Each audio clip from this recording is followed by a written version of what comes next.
Halo semuanya, kembali lagi di topik fundamental pemetaan garis pantai. Pada kesempatan kali ini, kita akan membahas mengenai konsep pemetaan garis pantai.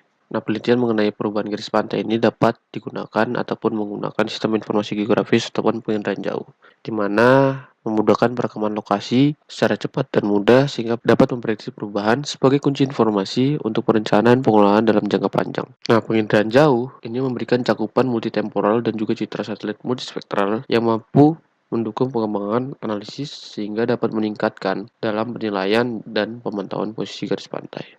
Nah, ini bisa dilihat contohnya dengan menggunakan citra satelit ya. Perubahan garis pantai yang ada pada tahun 1984 dan juga 2016. Nah, namun sebelum menggunakan metode penginderaan jauh ataupun SIG, kita juga perlu mengetahui dan memahami bagaimana survei lapang apabila tidak dengan menggunakan metode penginderaan jauh. Nah, ini terdapat beberapa titik vertikal ya, contoh vertikal ABCD, di mana untuk A ini merupakan titik daratan yang tidak pernah tersentuh air laut. Kemudian yang B, titik pasang tertinggi rata-rata ditandai dengan jejak air diukur menyusuri garis pantai. Yang C, titik pertemuan muka air dan juga darat pada saat pengukuran, dan juga yang D, titik yang punya kedalaman pada saat tertentu. Di mana untuk setiap jarak dari titik ke titik yang lain, ini jaraknya adalah 50 meter. Pengukuran garis pantai ini dilakukan dengan menyusuri pantai menggunakan GPS geodetik. Selama pengukuran data garis pantai juga didokumentasikan mengenai informasi dari bentuk pantai, vegetasi, dan juga jenis material pantai, dan wilayah yang sulit diakses. Nah, dokumentasi ini berupa foto yang berkoordinat atau geotagging foto,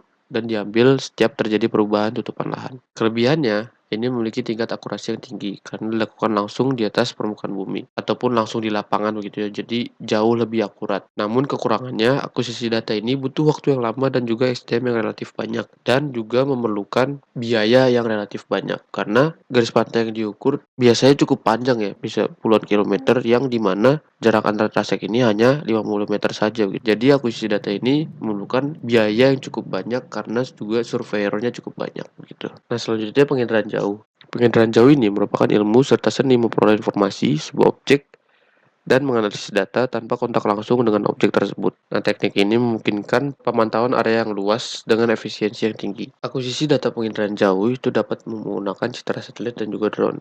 Nah, citra satelit ini memberikan pandangan yang luas dari garis pantai dengan resolusi yang bervariasi, tergantung pada jenis satelit yang digunakan. Contohnya Landsat dan juga Sentinel. Nah, kalau drone ini menyediakan data yang beresolusi tinggi dan memungkinkan pengambilan gambar yang lebih detail dari area yang sulit dijangkau. Dan ini contoh penggunaannya ya. Ini contoh penggunaan dari citra satelit dan juga ini contoh penggunaan dari drone. Nah, selanjutnya dengan menggunakan metode sistem informasi geografis, ini adalah perangkat lunak seperti sistem input data peta yang dapat digunakan untuk memasukkan, memanipulasi, dan juga menampilkan output dari informasi geografis berikut juga dengan keterangan-keterangannya. SIG ini dapat mengintegrasikan berbagai karakteristik lingkungan wilayah pesisir secara spasial dan deskriptif. Nah, biasanya dengan metode SIG ini, analisis dapat dilakukan dengan menggunakan tools Digital Shoreline Analysis System atau DSAS. Selain itu juga dapat menggunakan QSCAD yang merupakan singkatan dari QGIS Shoreline Change Analysis Tools, di mana itu digunakan pada software QGIS ya. Baik DSAS maupun QSCAD ini dirancang untuk membantu dalam pemantauan dan memahami dinamika garis pantai untuk merencanakan dan mengelola area pesisir secara efektif.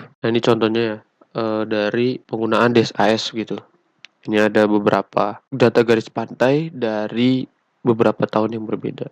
Nah, selanjutnya pada konsep pemetaan garis pantai ini kita juga memerlukan pengolahan dan juga analisis data. Pengolahan data ini contohnya dengan menggunakan citra, baik citra satelit maupun citra drone, kita memerlukan koreksi geometrik agar citra tersebut sesuai dengan koordinat geografis yang tepat. Nah, selanjutnya untuk pengolahan citra memerlukan perangkat lunak untuk memperbaiki kualitas citra dan menyesuaikan resolusi. Dan juga pembuatan peta. Nah, pembuatan peta ini menghasilkan peta garis pantai yang menunjukkan bentuk dan lokasi batas pantai. Nah, pada analisis data, kita dapat menggunakan beberapa cara untuk mengetahui data garis pantai. Yang pertama adalah perubahan garis pantai itu sendiri, yaitu menggunakan data historis untuk memantau perubahan dalam bentuk dan posisi garis pantai dari waktu ke waktu. Selanjutnya ada analisis erosi dan sedimentasi, itu mengidentifikasi pola erosi dan sedimentasi agar dapat memahami dampak terhadap lingkungan pesisir. Dan yang ketiga adalah modeling, membuat model prediksi mengenai perubahan masa depan berdasarkan data saat ini dan tren yang diamati. Nah, kemudian setelah dilakukan pengolahan dan juga analisis data, diperlukan juga representasi dan juga visualisasi, di mana representasi ini dapat menggunakan beberapa cara. Yang pertama, peta garis pantai yang cukup menggambarkan batas antara darat dan laut dengan detail yang sesuai untuk aplikasi tertentu, di mana menunjukkan perubahan garis pantai, erosi, dan juga zona rawan bencana. Model 3D dapat juga memberikan pandangan lebih realistis